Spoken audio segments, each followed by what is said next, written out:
Hey guys, it's Chris with Double Eagle Gunworks, and if you've got one of the new Ruger Wrangler pistols, you can change out the grips on those. There's some new grips that are available for those. And to change it, you just take out this one screw here.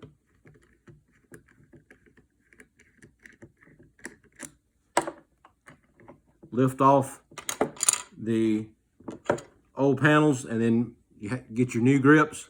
And then to put them back on, everything just reverses back the same way, and it fits into grooves here on the frame. So you just drop that back in place. Tighten your screw up.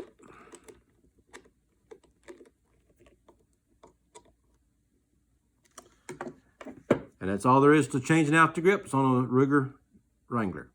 Check out doubleeaglegunworks.com for more information.